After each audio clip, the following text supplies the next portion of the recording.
Welcome to all. बघा 100% मला असं वाटतं यावर प्रश्न विचारला गेला पाहिजे. एक प्रश्न आता आठवते बग्गा म्हणून आले होते वर्ल्ड बँकचे आपले, त्यावर विचारून गेलेला आहे. सेम प्रश्न येऊ शकतो. नाव लक्षात ठेवा, गीता गोपीनाथन, बरोबर, ज्या डिप्युटी मॅनेजिंग डायरेक्टर आहे कशाच्या, IMFच्या इंटरनॅशनल मॉनिटरिंग फंडवर. एक प्रश्न हा 100% करंट रोके इकॉनॉमीमध्ये आपला इंटरनॅशनल इकॉनॉमीवर असतो, इंटरनॅशनल ऑर्गनायझेशनवर असतो, त्यातला हा एक. ओके, नाव काय, गीता गोपीनाथन. या सध्या भारताच्या दौऱ्यावर आहे. का दौऱ्यावर आहे ते पण यापेक्षा जास्त इम्पॉर्टंट आहे. कारण इथं बघा आजचीच न्यूज आहे ही, third voice of global south summit. Okay, याचं मराठीमध्ये होत नाही.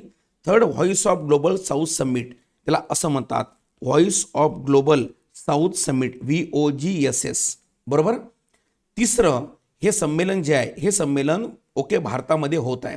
याला आपण इथं समजून घेऊ, voice of global south summit, बरोबर. तर याचं कितवं, तिसरं संमेलन हे भारतामध्ये होऊन राहिलं. आणि याचं महत्त्व काय, याचं इम्पॉर्टंट काय लक्षात ठेवायचं, ही आपल्या इंडियाची इनिशिएटिव्ह आहे, म्हणजे भारताची इनिशिएटिव्ह आहे. कशासाठी, तर ग्लोबल साऊथसाठी. मग आता इथं कन्सेप्ट समजणं गरजेचे तुम्हाला की साऊथ म्हणजे काय, ग्लोबल साऊथ म्हणजे काय, बरोबर. ग्लोबल साऊथचा बघा अर्थ काय होतो, म्हणजे एक नाव बरोबर लक्षात ठेवा, म्हणजे तुम्हाला लक्षात पाहिजे. एक ब्रंट लाईन म्हणून, BRANDT लाईन, LINE, एक व्यक्ती आहे. Okay, Brunt line.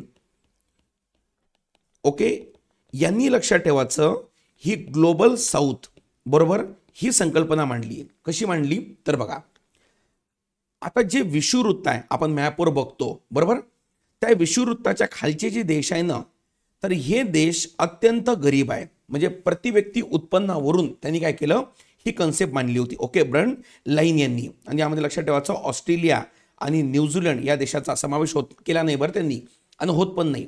हे दोन देश अपवाद वगळता अख्खा आफ्रिका आणि जे काही विषुववृत्ताच्या खालील देश आहे ज्याचं पर कॅपिटल इन्कम हे कमी आहे, त्या देशांना ग्लोबल साऊथ म्हणजे सिंपल भाषेत सांगू का, दक्षिणेकडील म्हणजे गरीब देश आणि उत्तरेकडील म्हणजे श्रीमंत देश, बरोबर. तर नाव काय आपलं, व्हॉइस ऑफ ग्लोबल साऊथ, म्हणजे ही जे गरीब देश आहे त्यांचा आवाज, आणि त्या संदर्भातलं समिट कोण आयोजित करत आहे, इंडिया. आणि हे तिसरं आहे, याच्या आधी पण भारतातच आयोजित झालं, पण हे व्हर्च्युअली होतं, बरोबर, आणि इंडियाची इनिशिएटिव्ह आहे.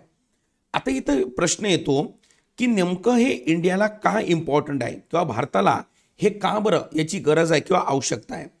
जवळपास लक्षात ठेवायचं, या संमेलनामध्ये 100च्या वर ओके प्रतिनिधींनी हा सहभाग घेतला आहे, 100च्या वर, आणि सगळेच्या सगळे हे गरीब देश आहे. आता पहिलं याचं इम्पॉर्टन्स काय आहे, तर भारताची फॉरेन पॉलिसी काय सांगते की आपण साऊथ एशियामध्ये सुपर पॉवर आणि ग्लोबल लेवलवर आपल्याला काय निर्माण करायची आहे, ओळख निर्माण करायची आहे. मग साहजिक आहे आपल्याला ओळख निर्माण करायची आहे, तर आपल्यासोबत काही देश लागतील ना, म्हणून आपण या ग्लोबल साऊथला काय घेतो, सोबत घेतो. हे पहिलं याचं महत्त्व आहे. दुसरं याचं महत्त्व काय, तर तुम्हाला थोडं बेसिक माहीत असेल की नसेल मला माहीत नाही, पण समजण्याचा प्रयत्न करा.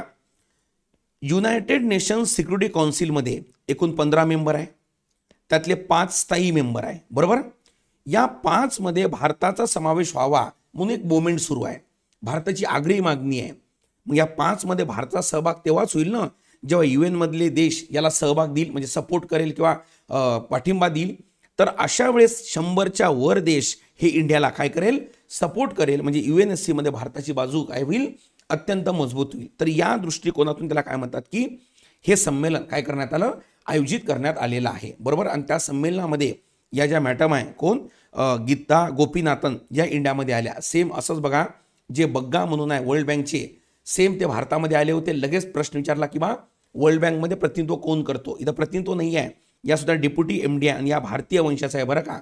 इथं न्यूज काही तेवढी इम्पॉर्टंट नव्हती की बा need to address 4 trillion finance gap for meeting sustainable development goal. माहिती आहे तुम्हाला, एकूण 17 गोल आहे, आणि ज्याला 2000 कितीपर्यंत 30 पर्यंत अचीव करायचं आहे, बरोबर. त्याच्यामध्ये आपण जात नाही, पण मला एक सांगायचं फक्त तुम्हाला की voice of global south summit, बरोबर, हा विचारल्या जायला पाहिजे, किंवा गीता गोपीनाथन यांच्यावर प्रश्न विचारल्या गेल्या पाहिजे, बरोबर. काय आहे, का बरं इम्पॉर्टंट आहे, सगळं आपण डायमेन्शन्स बघण्याचा काय केला प्रयत्न. आज प्रधानमंत्री साहेबांनी तुम्हाला माहित असेल इथं भाषण दिलं, यावरून अंदाज बांधा हे संमेलन किती मोठं आहे, ठीक आहे. तर याच्यामध्ये मेन फोकस हा काय होता, म्हणजे याला आपण थीम म्हणू शकतो, थीम होती global south for okay sustainable future, ही याची थीम होती. ग्लोबल साऊथ फॉर काय सस्टेनेबल फ्युचर. ठीक आहे.